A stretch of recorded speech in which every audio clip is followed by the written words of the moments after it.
first is just leave them. They'll survive in water basically forever, but you won't get a lot of growth because the plant's not getting any nutrients to work with.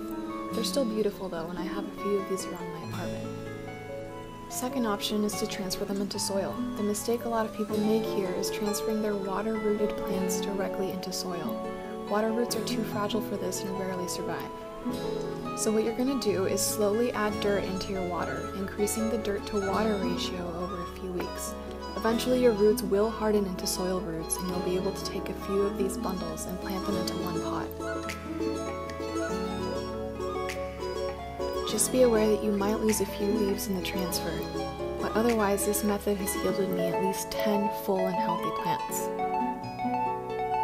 Hi Plant Talk. Today I'm sharing with you 6 non-plant things that I use for plants all the time. First up, cinnamon. I know you've probably heard this before, but you can sprinkle this in your soil to prevent fungus gnats. I do it all the time. Twist ties. You guys are throwing these away, what are you doing? These have so many uses. I use them on my moss poles to secure the plant. Any plastic container. I'm using this one for leca. I have a Florida Ghost in this Starbucks cup, and to make a great prop box. I know there's a lot of items like this out there, but I personally love having my mini vacuum for my plant area. If you're a plant person, you know the soil, the perlite is fucking everywhere. Now, when I didn't have cactus gloves, I used kitchen tongs. If you have a super prickly cactus, this is great for hanging on to it when you're repotting. And last but not least, tweezers. I use these guys all the time for various pruning and even picking bugs, like for part 2.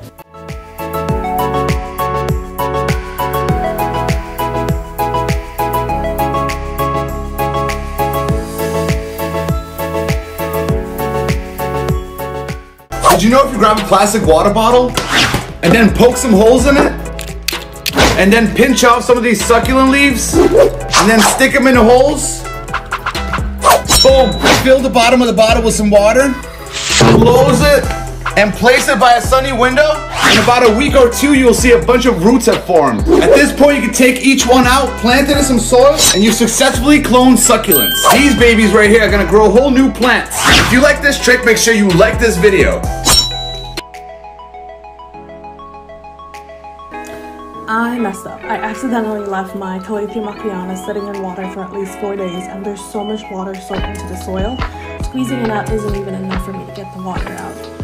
I'm doing a little hack. I'm making a hole with a skewer 1 to 2 inches deep that is big enough for me to put an ultra tampon into the soil and covering it with the soil, making sure to leave the string out.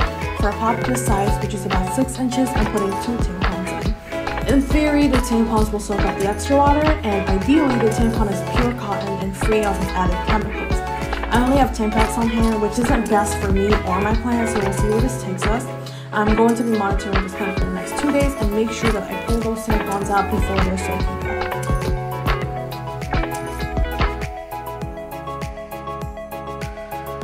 When you're done eating a banana, don't throw out the banana peel.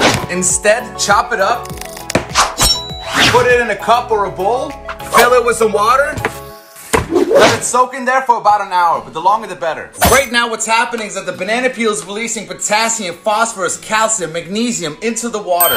In simpler words, these are things that plants need to develop stronger roots and healthier stems. After about an hour or so, water your plants with this nutrient-rich homemade fertilizer we just made. And yes, houseplants too.